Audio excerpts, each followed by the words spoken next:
Bonjour, aujourd'hui on va voir un des Qigong les plus puissants qui existent et qui est très connu mais qui n'est pas forcément compris de tout le monde, qui s'appelle le Zhuangzi, c'est-à-dire la posture de l'arbre. Donc à tout de suite dans cette nouvelle vidéo.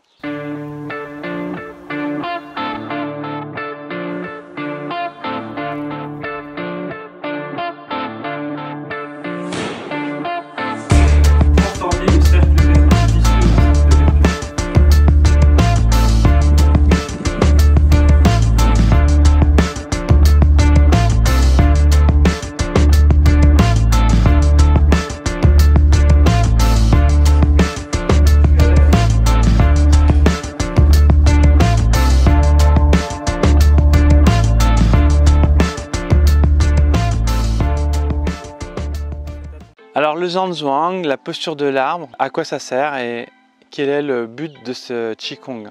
C'est un des Qigong qu'on m'a longtemps proposé et que je ne comprenais pas. Je ne comprenais pas le but, et quand on ne comprend pas le but d'un exercice, en fait on ne peut pas vraiment le rendre efficace. Donc aujourd'hui l'idée c'est de pouvoir comprendre ce Qigong qui est la posture de l'arbre et vous donner les clés à l'intérieur, qu'est-ce qu'il faut développer et qu'est-ce qu'il faut travailler. Donc il y a longtemps que je connais ce Qigong, c'est-à-dire ces postures où on est comme un arbre en fait tout simplement. Et en fait je ne comprenais pas vraiment l'objectif de l'exercice. Donc je ne savais pas pourquoi je faisais cette posture. Et c'est vraiment important de comprendre ce qui se passe à l'intérieur. En fait l'objectif de Zhuangzi, c'est d'être un bon récepteur d'énergie, d'être un bon canal d'énergie et de développer les canaux en fait du corps qui sont les méridiens. Pour pouvoir activer l'énergie dans tout le corps, pour pouvoir unifier l'énergie dans le corps. Et en fait, quand on est en mouvement, chaque fois qu'on est en mouvement, l'énergie du corps finalement se fixe, on bloque un peu l'intérieur du corps, l'énergie interne, et quand on se met au repos, l'énergie circule. Il y a un yin-yang entre la position statique, avec l'énergie qui s'active, et la position mobile, et l'énergie qui se fige un petit peu. Donc le Zhuangzi, c'est un Qigong très puissant. Le mois où je me suis mis à le faire, je suis allé voir 3 professeurs vraiment d'un haut niveau dans les arts martiaux. Et systématiquement, qui avait un ancrage mais complètement hallucinant. Systématiquement, en fait, ils m'ont parlé de la posture de l'arbre. En un mois, j'ai eu 3 stages où on m'a dit il faut faire la posture de l'arbre, il faut faire la posture de l'arbre pour activer l'ancrage. Donc ce Qigong, il va activer un enracinement pour les arts martiaux qui est juste hallucinant. Mais ce n'est pas seulement efficace pour les arts martiaux, c'est aussi un Qigong qui va vous apporter énormément de réglage de votre énergie, donc aussi de vos émotions. Et ça va permettre de faire une espèce d'accordage en fait de votre corps et votre esprit. Donc c'est vraiment un Qigong qui est très puissant et qui a des possibilités infinies. Je pense que ça active des vrais changements profonds en fait dans vos cellules. Il y a quelque chose qui se passe, quoi. Voilà, je ne pourrais pas l'expliquer plus que ça. Mais quand on se met à le faire, déjà on sent que quand on fait du Wushu par exemple, dans les arts martiaux, on a développé un ancrage beaucoup plus puissant, on est beaucoup plus ancré physiquement et aussi donc du coup il y a beaucoup de choses qui se passent émotionnellement. Régulièrement dans les stages où on fait Zhuangzi, il y a des gens qui tombent. Donc si jamais vous tombez suite à ça, parce que vous allez avoir par exemple des palpitations, des choses comme ça, c'est pas grave, c'est des déblocages, des choses qui sont en train de se mettre en place. Donc il ne faut pas vous effrayer. Voilà, je ne veux pas vous faire peur, mais je vous préviens quand même que ça peut arriver. Moi, ça m'est jamais arrivé personnellement. Mais systématiquement, il y a toujours une personne dans les groupes qui tombe un peu comme ça. Et en fait, voilà, même les professeurs disent « Ouais, c'est pas grave, c'est normal, ça fait partie du processus ». Ensuite, ce Qigong, du coup, il est vraiment important de le pratiquer régulièrement. Il faut activer cette énergie comme un feu, encore une fois, c'est comme la méditation. Il faut que ça soit fait régulièrement pour que l'énergie puisse vraiment s'ancrer dans le corps et faire son travail. N'hésitez pas à pratiquer tous les jours, une demi-heure par jour. C'est un peu exigeant, mais moi, mon professeur, maintenant, il me dit de pratiquer 3 heures par jour de Qigong. Je le fais pas, hein, mais je sais qu'un jour, je le ferai. Donc pour l'instant, ça nous paraît complètement incroyable de faire une demi-heure par jour de Zhuangzi. Et je vous assure que plus tard, vous trouverez ça simple en fait de le faire. Si ça vous intéresse, donc je vous ai créé une petite formation de Qigong pour vous donner les clés du Qigong, où je vous montre les différentes manières de pratiquer le Qigong. Voilà, c'est dans la description, donc vous cliquez sur le lien et vous accédez à la formation. Donc l'idée, c'est de vraiment être au repos maximal pour pouvoir activer, relâcher les énergies, relâcher les tensions qui sont des blocages d'énergie et des tensions. Donc, c'est pour ça que dans cette position, on va travailler les axes, les positions la plus optimales avec des appuis les plus, on va dire, c'est une optimisation de la posture. Donc il y a des caractéristiques à respecter. Tout simplement, déjà dans un premier temps, je vous montrerai déjà, alors les postures de l'arbre, il y a plusieurs postures. Il peut y avoir des positions différentes. On peut même travailler des positions assises, des positions plus basses, plus hautes. Mais aujourd'hui, on va juste voir la posture initiale, c'est-à-dire la posture de Zhanzhuang, la plus connue, c'est-à-dire celle où les bras sont de cette manière-là. Donc, ce qui est important dans un premier temps, c'est de poser ses épaules sur ses hanches. On doit vraiment superposer le poids. On doit vraiment, comment dire, reposer le poids sur les axes. Les épaules sont posées sur les hanches et les hanches doivent être posées sur les chevilles. Les pieds sont parallèles pour pouvoir avoir une certaine ouverture aussi. C'est-à-dire si je suis comme ça ferme ici. Et donc là, je dois aussi penser à libérer l'espace qu'il y a dans l'aine, qu'on appelle les quads. Donc c'est-à-dire qu'ici, il faut qu'il y ait une petite flexion de l'aine. Et ici, il y a une petite rétroversion du bassin. Mais en fait, c'est juste pour positionner le sacrum comme si c'était une troisième jambe. Vous voyez, si je suis comme ça, je n'ai pas la troisième jambe là. Donc si je fais trop de rétroversion, si je suis cambré, là je bloque l'énergie au niveau de Mingmen, au niveau des reins. Et si je me positionne comme ça, en fait j'ai ma colonne vertébrale qui s'axe sur mon bassin. Et mon bassin se positionne sur mes hanches et sur mes chevilles. Ensuite, ici je vais avoir, on relâche les épaules, on relâche les coudes, on relâche la colonne vertébrale, du coup, dans cette position. Et le sommet de la tête est comme étiré par un fil. On va dire que le corps, il est suspendu et le poids du corps tire la colonne vertébrale pour se poser, pour s'ancrer dans la terre. Mais ce qui est important, c'est de sentir qu'au départ, on est maintenu par l'énergie du ciel. Observez un brin d'herbe ou une fleur. Vous voyez, il y a toujours cette suspension vers le ciel qui est l'énergie de la terre et du ciel qui sont reliés. Et en même temps, il y a aussi un relâchement, quelque chose de complètement relax à l'intérieur. Donc c'est pour ça qu'on appelle ça la posture de l'arbre, parce que non seulement on doit forger des racines, mais qui sont dues en fait au relâchement, et aussi à l'esprit qui relâche aussi. Et ensuite, il y a vraiment une sensation d'être attiré par le ciel, comme un arbre, comme des branches qui sont élevées vers le ciel. Voilà, donc ensuite, une fois qu'on est dans cette position, on va relâcher le ventre, relâcher tout l'intérieur, donc ça fait comme une petite fonte vers l'avant ici, et aussi on relâche vers l'arrière. Ensuite ici, on va juste ouvrir les coudes, légèrement, et on va pousser de manière à former une balle ici. C'est-à-dire qu'il n'y a pas d'angle aigu. C'est vraiment quelque chose de circulaire, des angles.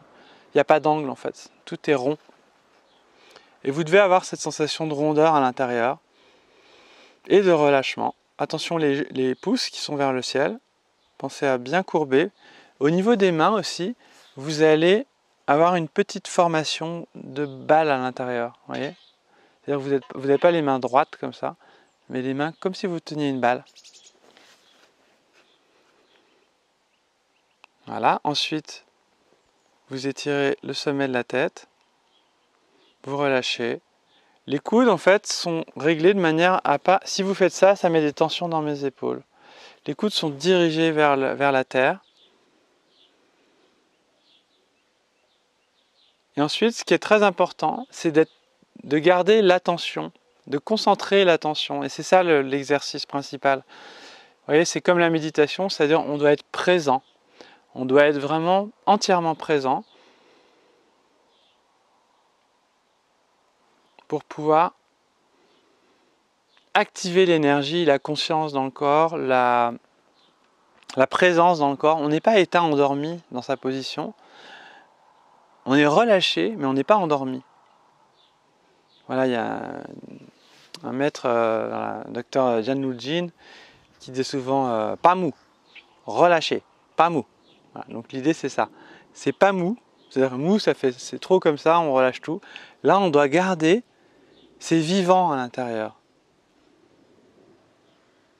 Et on doit tout relâcher quand même à l'intérieur.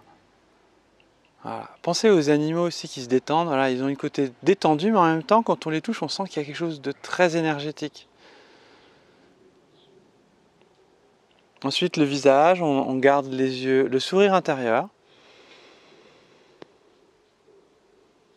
Vous pouvez fermer les yeux si vous le souhaitez au départ, c'est plus simple. Après, l'idée, c'est pareil, de garder l'attention aussi vers l'extérieur, en conscientisant l'espace.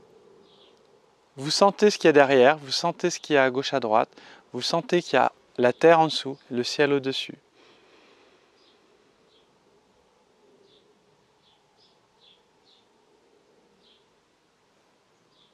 Voilà, relâchez bien les épaules. Ensuite, vous devez déposer, vous devez vraiment être stable en fait dans votre position. Il y a une énergie qui descend de relâchement et il y a une énergie de montée qui est l'attention, la conscience. Alors si je commence à partir comme ça, hop, je fais redescendre l'énergie. Il faut que je garde cette présence.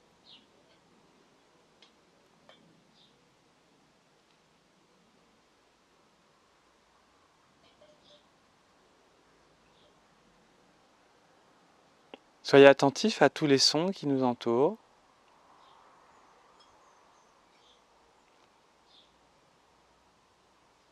Gardez le sourire intérieur, le sourire qui vient de l'intérieur, jusqu'à l'extérieur, mais légèrement.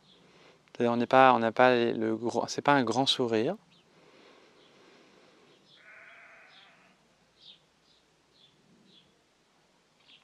Ensuite, ce qu'il va s'agir de faire, c'est de relier les centres. Relier le ventre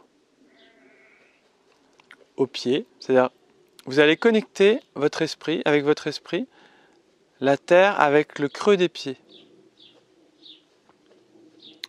avec Yongchuan.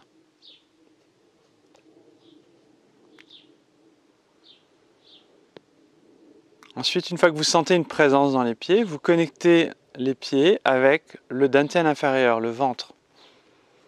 Le périnée même, vous pouvez commencer par le périnée, Huyin, en fait c'est un point d'acupuncture plus que le périnée. Et ensuite, le dantian inférieur. On se branche à la terre. Ensuite, Baihui, le ciel. Baihui, c'est au sommet de la tête.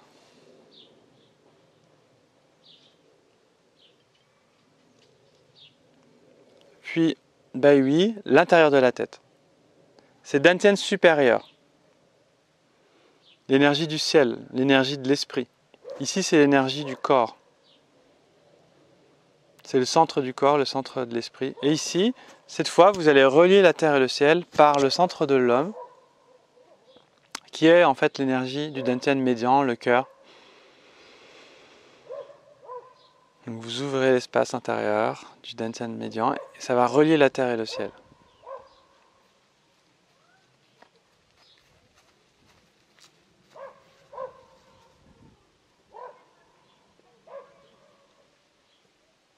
Voilà, relâchez bien, relâchez les épaules, relâchez les coudes.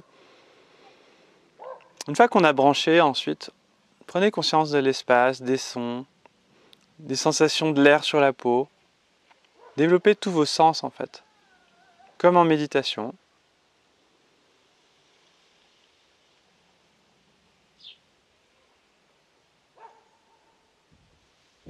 Et donc restez un certain temps. L'idée c'est de rester 25 minutes minimum. Au départ, vous pouvez commencer par 5-10 minutes pour que l'énergie puisse s'activer vraiment, le circuit d'énergie puisse s'activer complètement dans le corps.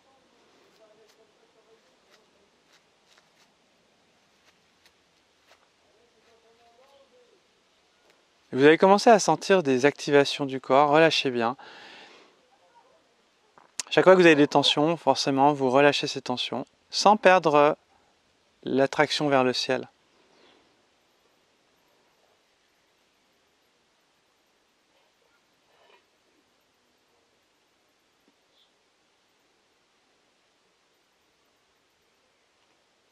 C'est en fait l'homéostasie énergétique, c'est-à-dire que le fait de mettre au repos le corps, l'énergie peut se réguler, faire ses réglages, et du coup, va pouvoir se régler.